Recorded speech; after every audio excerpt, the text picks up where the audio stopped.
Il-ħadd it-tajjeb. Illum il-Knisja Kattolika tagħti bidu għal ġimgħa mqazza biċ-ċelebrazzjoni ta' Ħadd il-Palm li tfakkar id-dħul trionfali ta' Ġesu f'Ġerusalemm ftit jiem biss qabel il-passjoni u l-mewt tiegħu. Nilqakom għall-quddiesa tal-lum immexxija mill-Arċisqof Charles Scicluna mill-Katedral ta' San Pawl fl-Imdina. Waqt il-quddiesa se jsir id-berik tradizzjonali tal-Frijej tal-Palm u taż-Żebbuġ. Infakru li t-tfal jistgħu jsegwu l-liturġija tal-Ħadd minn fuq il-website bkids.mt.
Fl-isem tal-Missier u tal-Iben u tal-Ispirtu Santu.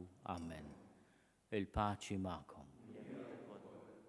Ħut Jeżis sa mill-bidu tar-Randan imqaddes, aħna ħejjejna l-qlub tagħna b'mejjel tandiema u mħabba. Illum inġbarna hawn flimkien biex mal-Knisja kollha nagħtu bidu għaċ-ċelebrazzjoni tal-misteru tal-Għid tal-Mulej. Jiġifieri l-misteru tal-passjoni ta' Sidna Ġesu Kristu u tal-qawmin tiegħu mill-imwiet. Kien għalhekk li Ġesu daħal Ġerusalemm biex itemm dan il-misteru. Għalhekk fidi sħiħa u b'qalbna kollha inġeddu t-tifkira ta' din id-daħla għas-salvazzjoni tagħna. Nimxu wara l-Mulej biex għall-grazzja ta' Alla nissieħbu ma' Kristu fid-tbatija u s-salib tiegħu, ħalli jkollna wkoll sehem miegħu fil-qawmien għall-ħajja. Nitolbu. O Alla ta' dejjem li tista' kollox, bil-barka tiegħek qaddes dawn il-frijaj biex aħna li nimxu ferħana wara Kristu Sultan, iseħħilna naslu f'Ġerusalemm ta' dejjem bis-saħħa tiegħu u li jgħixu jsaltan għal dejjem ta' dejjem.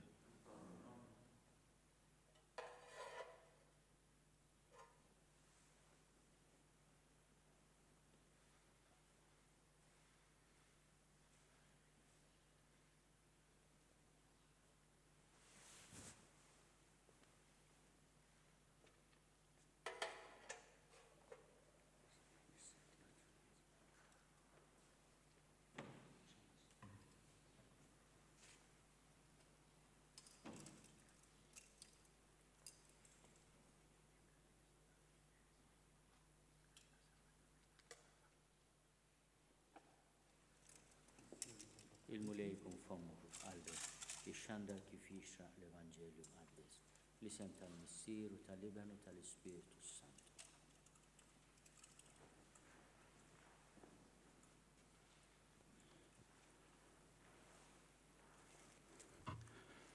Il-mulej ma'kom. Qari mill-Evanġelju skont San Mark.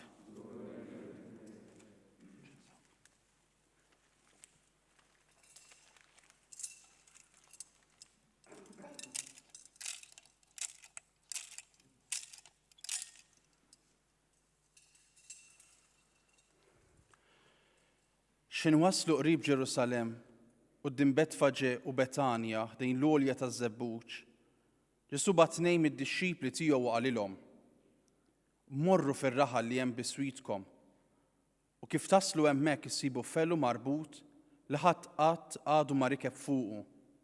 Ħolluh u ġibuh. Jekk xi ħadd jistaqsikom dan kif qegħdin tagħmluh, għejdulu il-mulej jeħtieġu u malajr jerġa' jibgħatu hawn. Marru u sabu felu marbut ħdej bieb barra fit-triq u ħallewh. Xi wħud minn dawk li kienu hemm qalulhom: x'intom tħolluh tagħmlu dak il-felu? Huma weġbuhom kif kien qalilhom Ġesu, u dawk ħallewhom jagħmlu. Ħadu l-felu lil Ġesu, għedu l-imnatar tagħhom fuq il-felu u Ġesu rikeb fuqu. U bosta nies firxu fit-triq l-imnatar tagħhom, u oħrajn xi frijej ħodor li kienu qataw mill-leliqi. U kemm dawk li kienu mixja quddiem u kemm dawk li kienu mixja wara bdew jgħidu: Osanna, imbirek minn ġej f'isem il-mulej, imbir kassaltna li ġejja ta' David missierna, Osanna fil-ogħla tas-smewwiet. Il-kelma tal-mulej.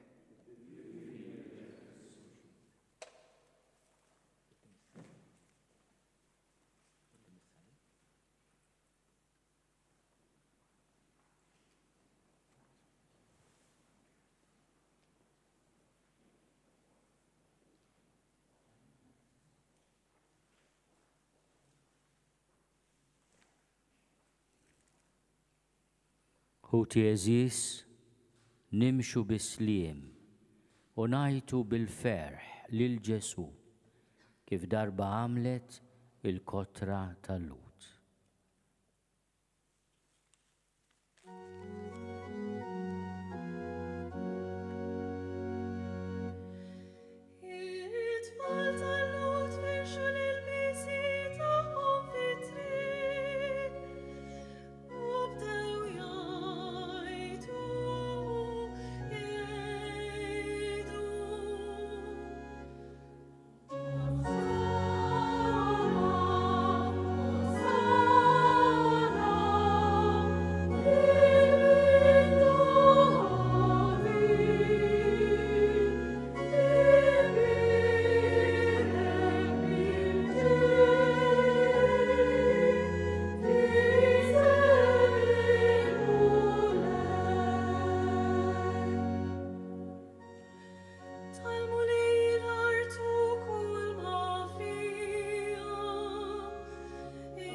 Nitolbu.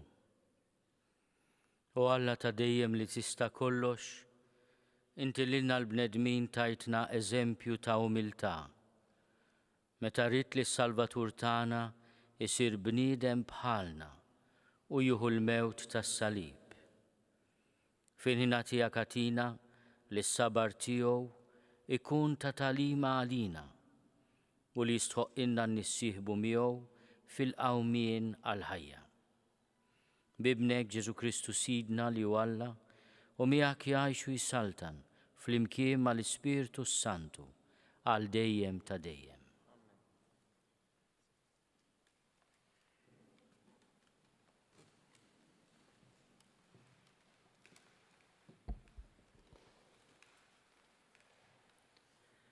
Qarim il-ktieb tal-profeta Eżajja.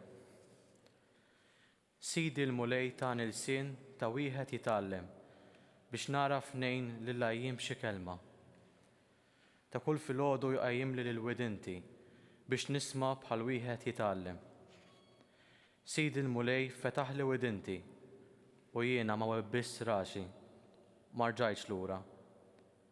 Tajt dari lil dawk li kienu jsawtuni, ħaddejja lil dawk li kienu jnitfuli l-ħiti, ma ħbejtx wiċċi mit-tajjir u l-bżieq. Sidi l-mulej jenni, għalhekk ma nitħawwaġġ, għalhekk għamilt wiċċi b'ħażniet, jien naf li ma jkollix imniex nistħi. Il-kelma tal-mulej.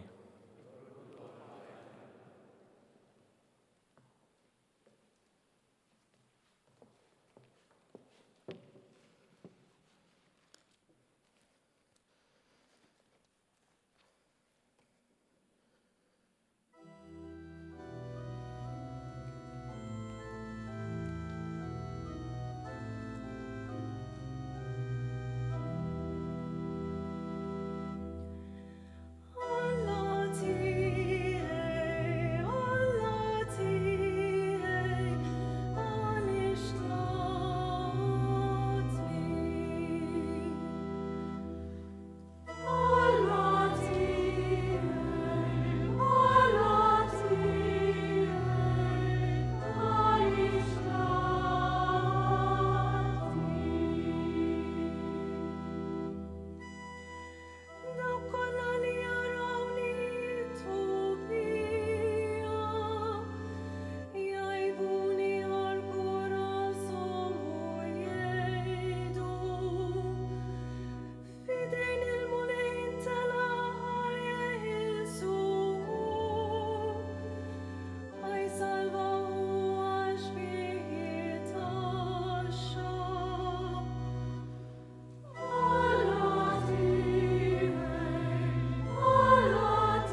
Qari mill-Littra ta' San Pawl Apostlu lil Filippin.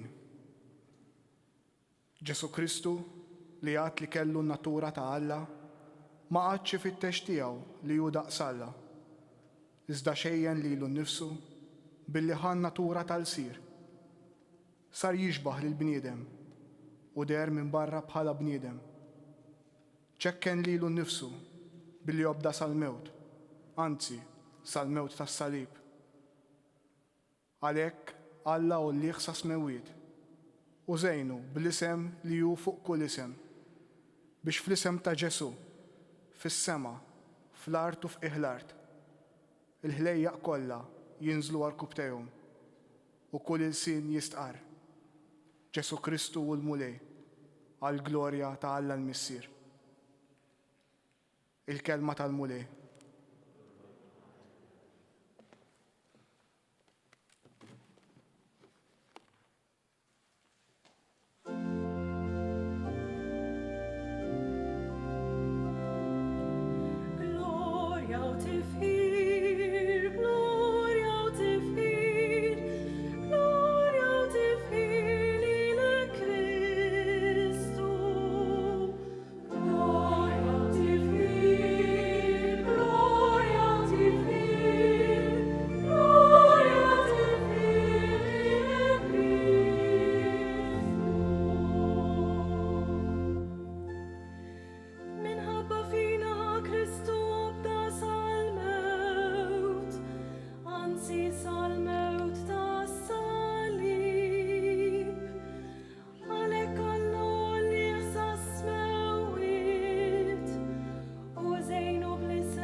Il-mulej ma'kom.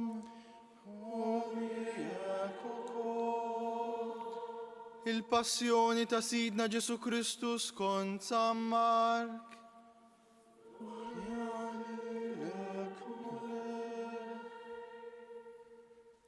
Kienet baqa' jumejn għallejtu għall-lażmi u l-qassisin il-kbar u l-kittiba bdew ifittxu kif jaqbdu lil Ġesu bil-qerq ta' moħħhom u jagħtuh il-mewt għax bdew jgħidu Mhux fil-festa li ma tqumx ir-rewwixta fil-poplu. Ġesu kien qiegħed jiekol għand xmun il-Lebruż f'Betanja.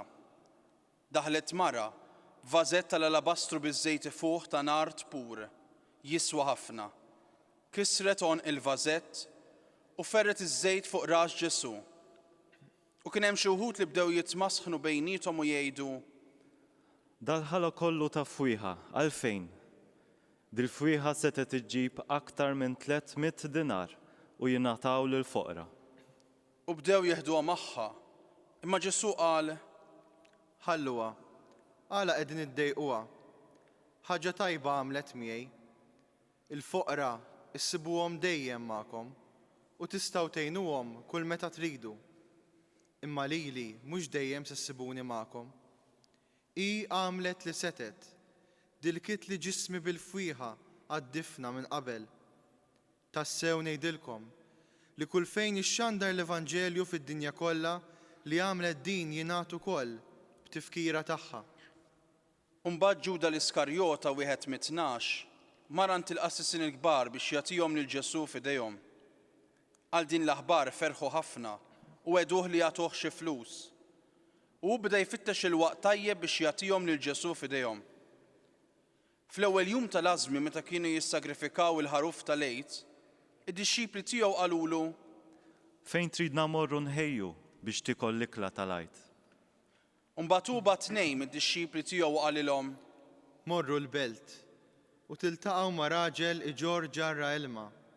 Morru warajh u għejdu lil sit id-dar ta' fejn tarawh dieħel. Għallek li Mgħallem fejn il-kamra tiegħi li fija nista' niekol l-ikla tal-għejd mad-dixxipli tiegħi. U jurikom kamra kbira fuq, mamra u lesta. Ħejjulna hemmhekk. U d-dixxipli marru u daħlu fil-belt u sabu kollox kif kien qalilhom u ħejjew l-ikla tal-għejd. Għal-ħin ta' filgħaxija Ġesu ġie ma' 12 u kif kienu fuq il-mejda jieklu qal: Tassew ngħidilkom li wieħed minnkom se jitradini, wieħed li qiegħed jiekol miegħi. Huma bdew isewdu qalbhom u wieħed wara l-ieħor staqsewh Jaqgħu jien, qalilhom: Wieħed mit-12 li qiegħed ibilli l-ħobs fi platt wieħed miegħi. Għax bin il-bniedem imur kif hemm miktub fuqu. Imma ħażin għalih dak il-bniedem li permezz tiegħu bin il-bniedem ikun moti f'idejn l-edewwa. Kien ikun aħjar għalih dak il-bniedem li kieku ma twieled xejn. Huma u jieklu, ħal-ħobs f'idejh, qal il-barka, qasmu, newwilulhom u qal: Ħudu, dan u ġismi. Mbagħad ħal-kalċi f'idejh, ratt il-ħajr u newwilulhom, u l-kol xorbu minnu u qalilhom: Dan huwa demmi, id-demm tal-patt li jxerret għal ħafna. Tassew ngħidilkom li ma nixrobx iżjed mill-frott tad-dilja sa dakinhar li nixrob inbit ġdid fis-saltna ta' Alla. Mbagħad kantaw is-salmi u ħarġu lejn l-għolji taż-żebbuġ u Ġesu qalilhom: Il-kol se titħawdu, għax hu miktub: Nidrob ir-raj u n-naċ jitferxu. Imma wara li nqum mill-mewt, immur il-Galilija qabilkom. Qallu Pietru: ukoll jekk jitfixkel kulħadd, jien ma nitfixkilx. Qallu Ġesu: Tassew ngħidlek li llum dal-lejl stess qabel ma s-serdu ikun idden darbtejn, int tkun ġaċħatni 3 darbiet. Iżda Pietru tenna bil-qawwa kollha: Le ma niċħdekx, anqas jekk ikolli mmut miegħek. U l-oħrajn ukoll kollha qalu l-istess. Waslu f'qasam jismu Ġetsemani u qal lid-dixxipli tiegħu: Oqogħdu bil-qeda hawn sakemm nitlob. U ħamihom lil Pietru u lil Ġakbu u lil Ġwanni u bdew jaħkmuh il-biża' u dwejjaq. Qalilhom: Inħossni mnikket għal-mewt, ibqgħu hawn u issru. Mexa kemm xejn il-qudiem, inxteħed fl-art u talab li jekk jista' jkun titwarrab minnu dik is-sija u qal: Abba, missier, kollox jista' jkun għalik. Biet minni dan il-kalċi, iżda mhux li rrid jien imma li trid int. Ġie ħdejhom u sabhom reqdin u qal lil Pietru: Xmun, rieqet, ma flaħx tisar sija waħda, issru u jitolbu biex ma titħlux fit-tiġrib. L-ispirtu iva jrid, imma l-ġisem dajjef. U reġa' mar u tenna l-istess talba. Mill-ġdid ġiew għal darb'oħra sabhom reqdin għax għajnejhom kienu tqal bin-nas u ma rfux jaqbdu jgħidulu. Ġie għat-tielet darba u qalilhom: Torqdu issa u tistrieħu? Biżżejjed. Is-sija waslet. Araw li bin il-bniedem se jkun moti f'idejn il-midinbin. Qumu, ejjew immorru. Ara, dak li se jitradini u fil-qrib. Minnu fih kif kien għadu jitkellem wasal Ġuda, wieħed mit-12, b'ġema' nies miegħu armati bis-sjuf u l-bsaten, mibgħuta mill-qassisin il-kbar u mill-kittiba u x-xjuħ. Issa dak li kien se jitradih kien tom sinjal minn qabel u qalilhom: Dak li nbusu huwa hu, aqbduh u morru bih ma' sess tajjeb. Ma l-imbagħad wasal baqa' sejjer fuqu u qallu: Rabbi, u bisu. Huma meddew idejhom fuqu u qabduh. Imma wieħed minn dawk ta' madwaru silet is-sejf. Tadaqqa bih lil qaddej tal-qassis il-kbir u qatalu widintu. Ġesu dar fuqhom u qalilhom: Iskom ħriġtu għal xi ħallien, armati bis-sjuf u l-bsaten biex taqbdu lili. Jien kuljum kont inkun fostkom fit-tempju, nagħllem u ma żammejtunix. Imma dan kollu ġara biex isseħħ l-Iskrittura. u mbagħad id-dixxipli tiegħu kollha telquh u ħarbu. Wieħed żagħżugħ mar warajhom geżwer bliżar biss fuq xejn u qabduh. Immu telqilhom il-liżar f'idejhom u ħara peri. Ħadu lil Ġesu għand il-qassis il-kbir u nġabru l-qassisin il-kbar kollha u x-xjūħ u l-kittiba. Pietru kien baqa' mixi warajh mill-bogħod sa ġol palazz tal-qassis il-kbir u qal bil-qiegħda mal-qaddejja ħdejn in-nara sħana. Il-qassisin il-kbar u s-Sinedriju kollu bdew ifittxu xhieda kontra Ġesu biex jagħtuh il-mewt u ma sabux.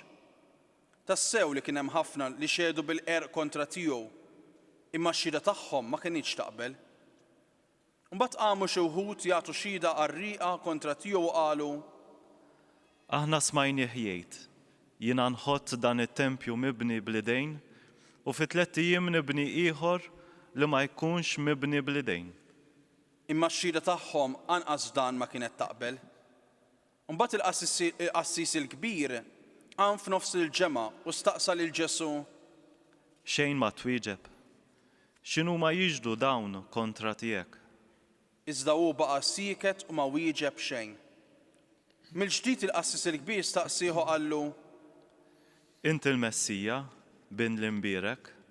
Ġesu wieġbu: Jienu, u intom attaraw lil bin il-bniedem bil-qiegħda in-naħa tal-lemin tal-qawwa u ġej fuq is-sħab tas-sema. Mbagħad il-qassis il-kbir ċarrat lil bista fuq u qal: Xi ħtieġa għandna iżjed ta' xhieda. Id-dawa smajtuha, x'jidrilkom? U kollha qatawilu li kien ħaqqu l-mewt. Mbagħad xi wħud bdew jobsqulu fuqu, jattulu wiċċu, jagħtuh bil-pon u jgħidulu: Aqta' min? U l-qaddejja bdew jagħtuh bil-ħarta. Waqt li Pietru kien isfel, il-ġewwa mid-daħla tal-palazz, ġiet waħda qaddejja tal-qassis il-kbir. Kif rat lil Pietru qiegħda sħana u waħlet għajnejha fuq u qaltlu: Intu wkoll kont ma' Ġesu ta' Nażaret? Imma hu ċaħat u qal: Ma nafx, minix nifhem x'inti tgħid.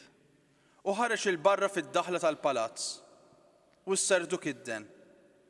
Il-qaddejja ratu u reġgħet bdiet tgħid lil dawk li kienu hemm: Dan wieħed minnhom. U mill-ġdid ċaħat. Wara ftit dawk li kienu ħdejh reġgħu qalu lil Pietru: Tassew, int wieħed minnhom, għax intu wkoll mill-Galilija. Mbagħad qabad jisħet lilu nnifsu jaħlef: Jien ma nafux lil dan il-bniedem li qegħdin issemmu. Minnu fih is-serduk idden għat-tieni darba. Pietru ftakar fil-kelma li kien qallu Ġesu: Qabel ma s-serduk jidden darbtejn, inti tiċħadni 3 darbiet u nfexx jibki. Filgħodu kmieni il-qassisin il-kbar iltaqgħu malajr max-xjuħ u mal-kittiba u mas-Sinedriju kollu biex jiftehmu bejniethom. Mbagħad rabtu lil Ġesu, ħaduh u taħ f'idej Pilatu. Pilatu staqsih: Inti s-Sultan tal-Lut? U hu wieġeb u qallu: Int qiegħed tgħidu. Il-qassisin il-kbar bdew jaqilgħu ħafna akkużi kontra tiegħu. Iżda Pilatu reġa' staqsih: Ma twieġeb xejn? Ara kemm akkużi qegħdin iġibu kontra tiegħek. Imma Ġesu ma wieġeb xejn iżjed, hekk li Pilatu baqa' mistaġeb. F'nar ta' festa kien jitilqilhom wieħed ħabsi lil dak li kienu jitolbu huma. Issa fil-ħabs kien hemm wieħed jismu Barabba, arrestat flimkien max-xewwiexa li fir-rewwixta kienu qatlu lil xi ħadd. In-nies selgħu u bdew jitolbuh jagħmel kif kien jagħmlilhom dejjem. Qabad Pilatu qalilhom: Tridux nitilqilkom is-Sultan tal-Lut.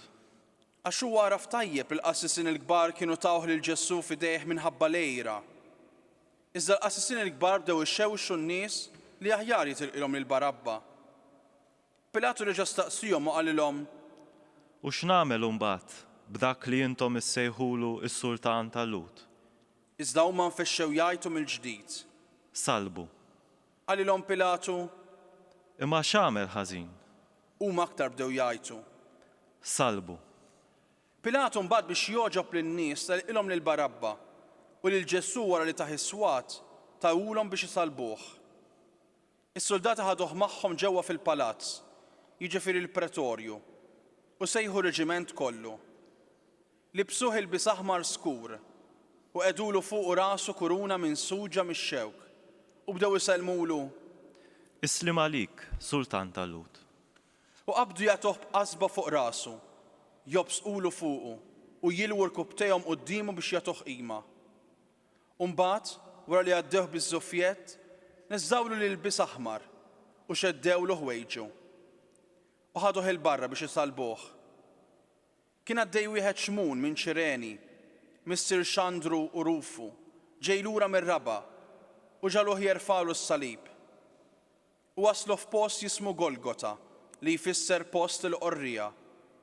U taħ jixrob imbit imħallat bil-mirra, immu ma rridx jieħu minnu. U mbagħad salbuh u qasmu ħwejġu bejnietom billi tellawhom bix-xorti, ħalli kull wieħed jieħu li jmiss.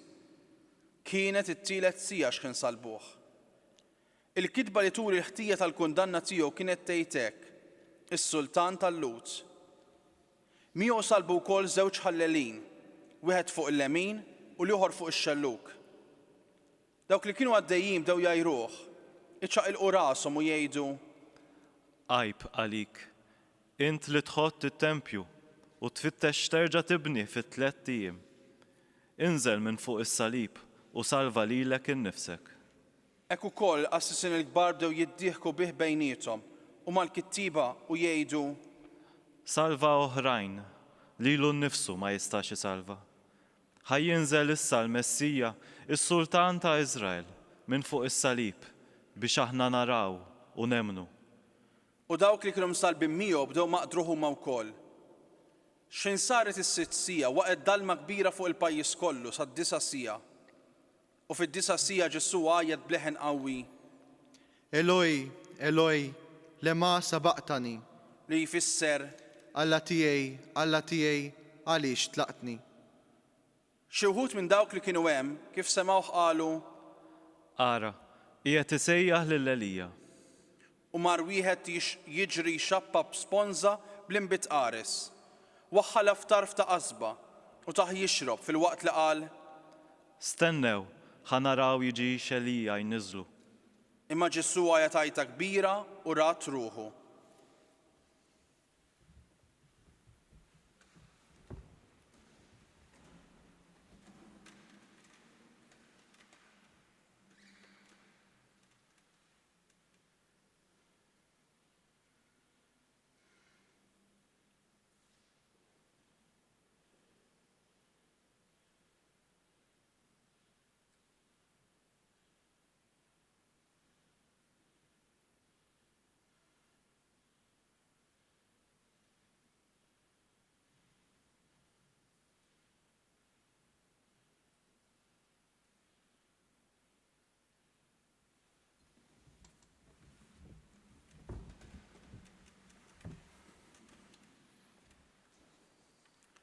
U l-purtiera tas-santwarju ċċartet fit-tnejn minn fuq s'isfel.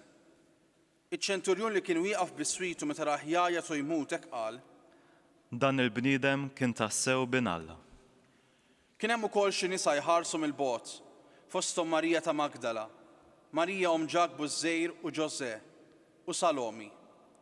Dawn meta Ġesu kien fil-Galilija kienu jmorru miegħu u jaqduh. U kien hemm ukoll bost oħrajn li kienu telgħu Ġerusalemm miegħu. Kien ġasar fil-għaxija u billi kien jum it-tħejjija, jiġifieri lejlet is-Sibt, Ġuseppi minn Arimatija, membru magħruf tal-Kunsill, li wkoll kien jistenna s-saltna ta' Alla, għamel il-ħila, daħal quddiem Pilatu u talbu l-ġisem ta' Ġesu. Pilatu staġeb li kien ġamiet, bata ċ-ċenturjun u staqsih jekk kien xielu li miet. Meta mbagħad sar jaf mingħand iċ-ċenturjun ta' l-ġisem ta' Ġesu lil Ġuseppi u dan xtara l-iżar tal-għażel, niżżel lil Ġesu mis-salib, kefnu fil-liżar u qedu f'qabar imħaffer fil-blat. Mbagħad gerbeb ġebla fid-daħla tal-qabar. Marija ta' Magdala u Marija om Ġosè għaddu jaraw fejn qiegħed. Il-kelma tal-mulej.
Pietru jinsab fid-dar tal-qassis il-kbir.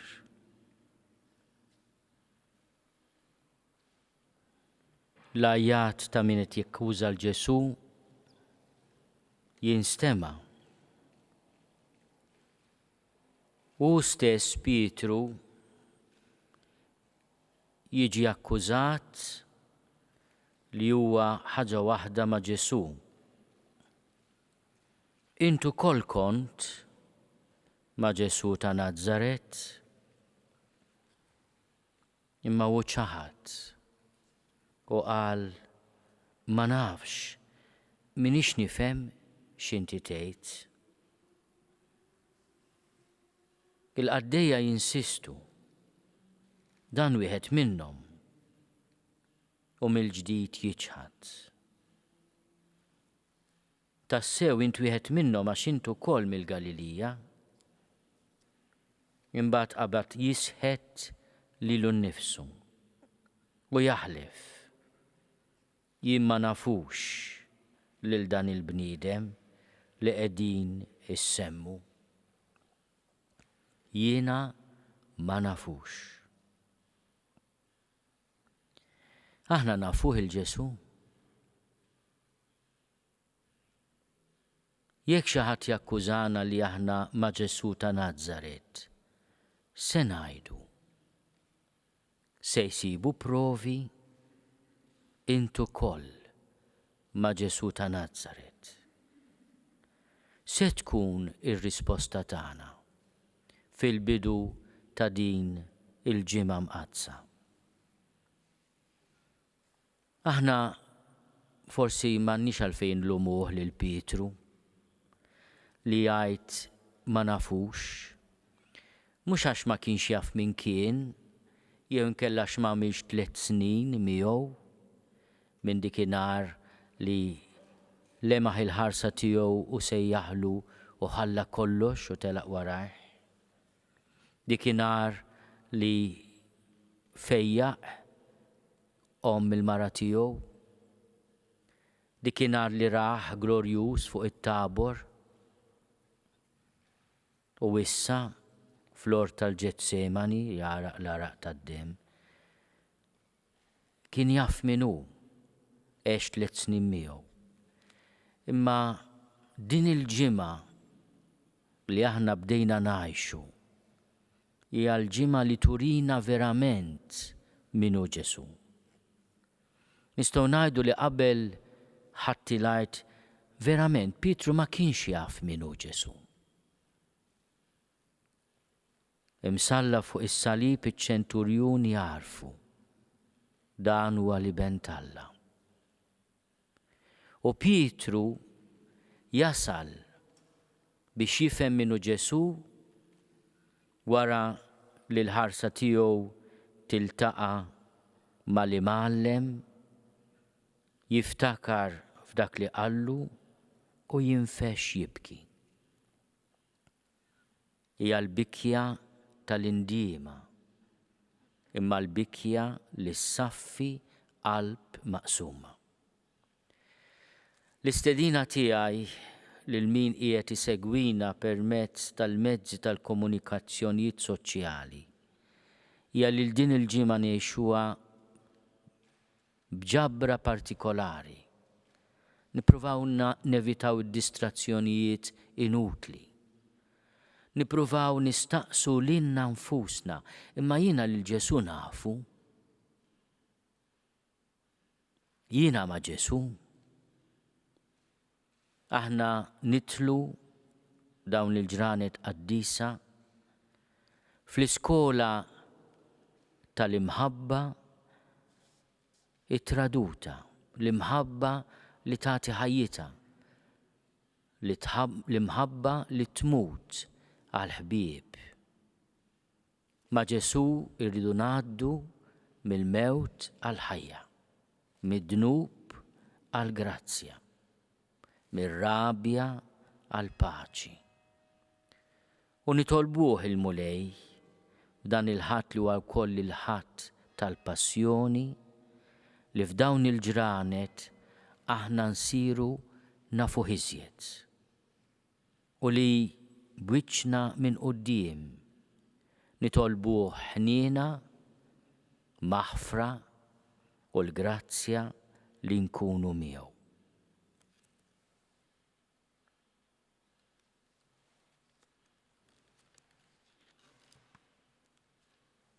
Jina nemmen falla wieħed il-Missier li jista' kollox li ħalaq is-sema u l-art, dak kollu li jidher u dak li ma jidirx. U f'mulej wieħed Ġesu Kristu iben waħdini ta' Alla, imnissel minn Missier qabel kull żmien. Alla minn Alla, dawl minn dawl, Alla veru minn Alla veru, imnissel mhux magħmul, natura waħda mal-Missier u bih sar kollox. Niżel mis-smewwiet għalina l-bnedmin u għal-fidwa tagħna u ħal-ġisem bis-seta tal-Ispirtu Santu minn Marija Verġni u sar bniedem. Salbuh għalina bata taħt Ponzju Pilatu, miet u difnuh. U fit-tielet jum qam minn bejn l-imwiet skont il-kodba mqazza. U tela s-sema u qiegħed fuq il-lemin tal-Missier u għandu jerġa' jiġi bil-glorja biex jagħmel ħaq mill-ħajjin u mill-mejtin. U s-salbna tiegħu ma jkollix tmiem. U fl-Ispirtu Santu mulej li jagħti l-ħajja, li ġej mill-Missier u mill-Liben, li hu meqjum u mweġġa flimkien mal-Missier u mal-Liben, u li tkellem fom il-profeti. U fi Knisja waħda, qaddisa, kattolika, apostolika, nistqar ma' mudija waħda għal maħfra ta' dnubiet u nistenna l-qawma mill-imwiet u l-ħajja ta' żmien li ġej. Amen. L-aħwa eżis, illum qegħdin niċċelebraw l-imħabba kbira li Alla juri magħna. L-aktar blotja sħiħa ta' ibnu il-waħdini li ma stmerx imut għalina fuq salib. Fiduċja kbira li l-Alla irid biss il-ġid ta' kulħadd, ejjew irresqu qudiemu it-talbiet tagħna. Għall-Knisja, Missier Qaddis, ibgħat l-Ispirtu tiegħek fil-Knisja biex ma tieqaf qatt tħabbar lill-bnedmin tad-dinja il-ħelsien li jgawdi min jerfa' salibu u jimxi wara ibnek. Nitolbu. Isma'na, nitolbu. Għal-mexxejja tal-ġnus, Missier ta' seta' bla tarf, inta fdajt it-tmexxija tal-ġnus fidejn il-bnedmin. Għat id-dawl lil dawk li għandhom xi awtorità biex imexxu lil popli fit-triq tal-ġustizzja, l-għaqda u l-imħabba. Nitolbu. Isma'na, nitolbuk mulej. Għal dawk li qegħdin ibatu inġustizzji, Missier ġust, kun ma dawk il-bnedmin li qed jiġu abbużati minħabba l-kilba l-flus jew għas-seta u għejnhom jiksbu d-dinjità tagħhom ta' wliedek mifdija bid-demm ta' ibnek. Nitolbu. Isma'na, nitolbuk mulej. Għal morda u għal dawk li jieħdu ħsiebhom. Missier il-ħajja, għati l-fejqan lil dawk li huma morda, qawwi l-qalb ta' min idur bihom, sabbar lil min qed iġarrab in-niket ta' telfa u qawwina l-koll fit-tama ta' żminijiet aħjar. Nitolbu. Isma'na, nitolbuk mulej. Għal dawk li ma jemnux u jinsabu l-bot minn Alla. Missier it-tjieba, rattab il-qlub ta' dawk li ma jemnux fik biex huma wkoll iduqu l-għena u l-paċi tiegħek u għati l-grazzja tal-konverżjoni lil dawk li jemnu fik iżda jinsabu l-bot minnek. Nitolbu. Isma'na, nitolbuk mulej. Għalina l-koll. Missier ta' mħabba bla tmiem, ħati lilna wkoll li nifmu iżjed il-għala tal-passjoni u l-mewt ta' ibnek biex inqumu mill-ħajja ħażina tagħna għal ħajja ta' paċi miegħek. Nitolbu. Isma'na, nitolbuk mulej.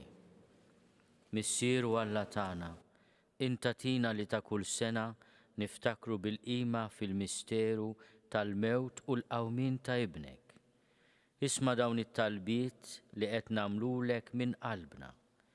U għatina li kif qed imbagħtu ma' ibnek, hekk ukoll inqumu miegħu f'jum il-qawmien bi Kristu Sidna.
Tolbu ħuti biex is-sagrifiċċju tiegħi u tagħkom ikun joġob lil Alla l-Missier li jista' kollox.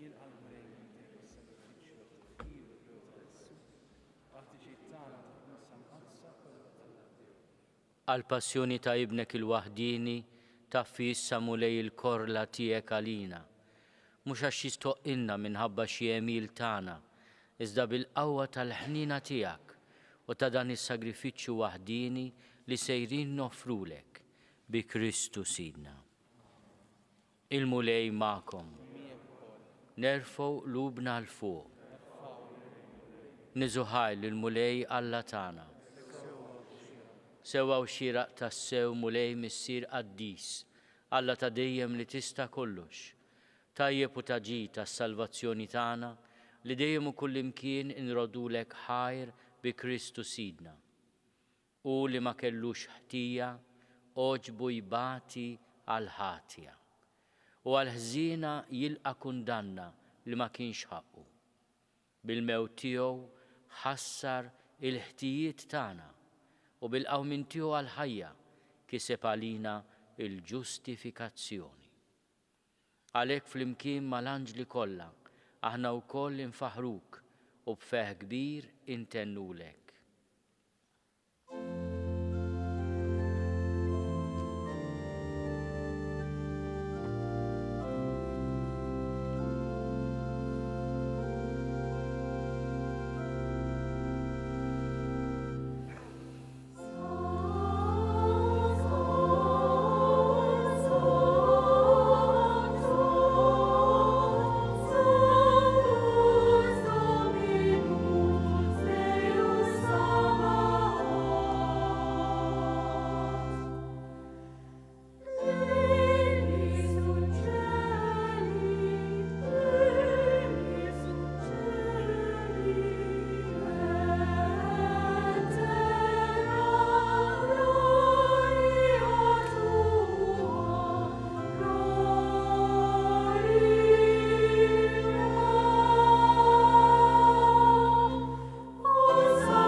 Qaddis tassew int mulej, inti lajn ta' kull qdusija.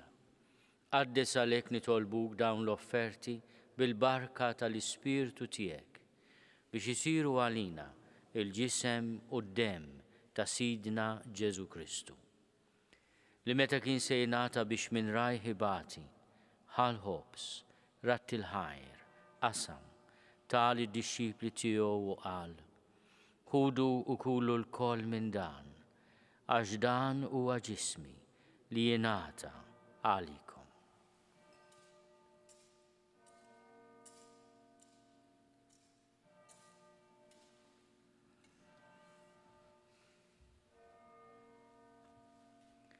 Ekku kol wara l-ikla ħal-kalċi, reġa' ratti l-ħajr, tal id-dixxipli tiegħu u qal: ħudu u ixorbu minnu l-koll, għax dan huwa l-kalċi ta' demmi tal-patt il-ġdid li jibqa' għal dejjem, id-demm li jxerret għalikom u għall-bnedmin kollha għal maħfra ta' dnubiet. Għamlu dan b'tifkira tiegħi.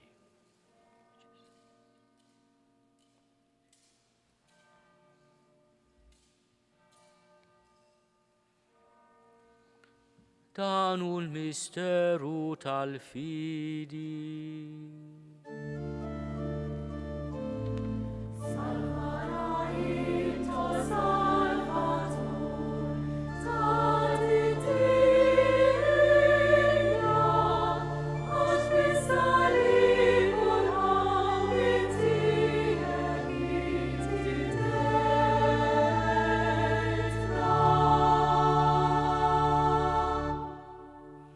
Għalhekk aħna u nagħmlu dan tifkira tal-mewt u l-qawmien ta' Sidna Ġesu Kristu. Nofrulek mulej il-ħobs tal-ħajja u l-kalċi tas-salvazzjoni. U nrodulek ħajra xogħġbok tilqana hawn quddiemek biex naqduk. U miċ-ċokon tagħna nitolbu li l-Ispirtu Santu jaqqadna f'ġisem wieħed, lilna li nieħdu sehem mill-ġisem u d-demm ta' Kristu. Ftakar mulej fil-Knisja tiegħek imxerda mad-dinja kollha. Wettaqa fl-imħabba flimkien mal-Papa Franġisku. Miegħi għaddej tiegħek mingħajr ma jistħoqli, mal-Isqof Joseph li qed jgħinni, mal-isqof Anton u mal-ministri tiegħek kollha. Ftakar ukoll fħutna li raqdu bit-tama tal-qawmien, ftakar fil-mejtin kollha. Daħħalhom quddiemek fid-dawl tas-sebħ tiegħek. Ħenna lina l-koll nitolbuk. Għati lilna wkoll il-wirt tal-ħajja ta' dejjem. Flimkien mal-Verġni Mqazza Alla Marija, mal-arus tagħha San Ġusepp, mal-Appostli u l-qaddisin kollha li jgħixu fil-ħbiberija tiegħek sa mill-bidu tad-dinja. Għamel li magħhom infaħruk u nsebħuk Ġesu Kristu ibnek. Bi Kristu, ma' Kristu fi Kristu. Jingħata lilek Alla Missir li tista' kollox flimkien mal-Ispirtu Santu kull ġieħu glorja għal dejjem ta' dejjem. Amen. Ejjew nitolbu kif għallimna u dinna namlu liben ta' Alla Ġesu għas-salvazzjoni tagħna. Missierna li inti fis-smowiet jitqaddes ismek, tiġi saltnatek, ikun li tritint kif is-sema egda fl-art. Ħobżna ta' kuljum għatina llum, aħfrinna dnubietna palma naħfru l-minu ħati għalina. La ddaħħalniex fit-tiġrib iżda eħlisna mid-deni. Eħlisna nitolbuk mulej minn kull deni. Għatina fit-tjieb u l-ħnina tiegħek il-paċi fi żmienna biex inkunu ħielsa dejjem mid-dnub u mħarsa minn kull inkwiet. Aħna u nistennew u nittamaw ilejna u l-miġja tas-Salvatur tagħna Ġesu Kristu. Mulej Ġesu Kristu li għat lill-Apostli tiegħek, inħallilkom is-sliem, natikom is-sliem tiegħi. La tħares lejn dnubietna, iżda ħares lejn il-fidi tal-Knisja tiegħek. Għati jaslimu l-għaqda li intrid fiha, int li tgħixu s-saltan għal dejjem ta' dejjem. Il-paċi tal-mulej tkun dejjem magħkom. Miegħek ukoll. Għatu l-paċi lil xulxin.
Danu l-ħaruf ta' Alla, danu li neħid nubiet tad-dinja, ħenin dawk li huma mistiedna għall-ikla tal-ħaruf.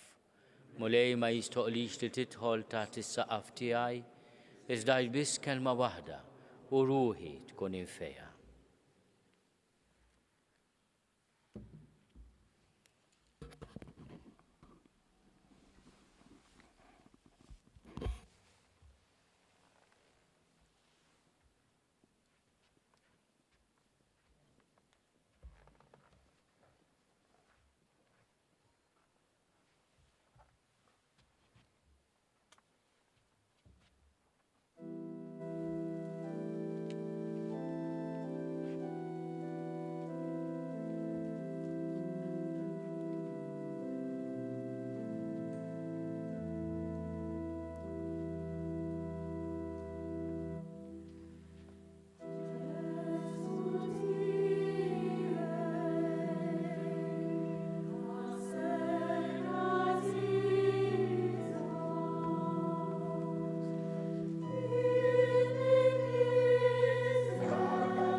kien ngħidu it-talba għat-qarbina tax-xewqa.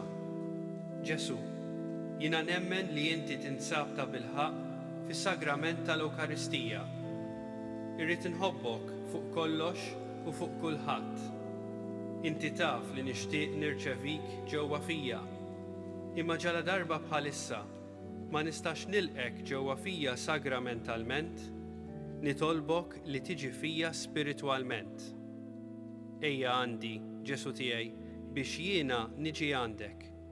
Ħeġġiġni bl-imħabba għalik, biex f'ħajti u f'mewti jiena nemmen fik, nitma' fik u nibqa' nħobbok għal dejjem.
Nitolbu.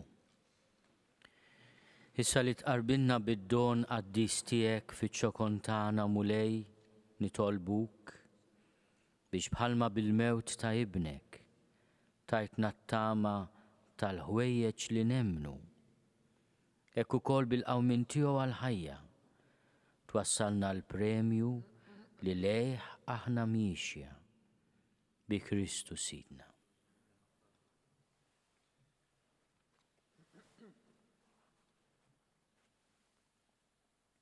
Il-mulej ma'kom.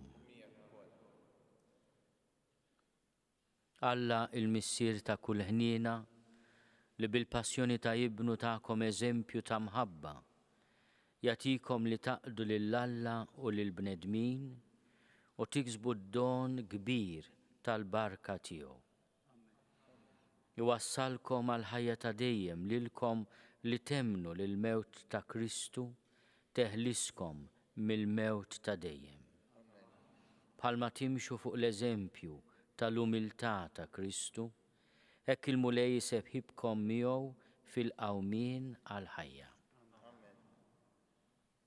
U l-barka ta' Alla li jista' kollox, il-missier u l-iben u l-Ispirtu Santu tinżel fuqkom u tibqa' magħkom għal dejjem.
Naslu fit-tmiem din il-qudiesa tas-sitħat tar-Randan mill-Katidral tal-Imdina.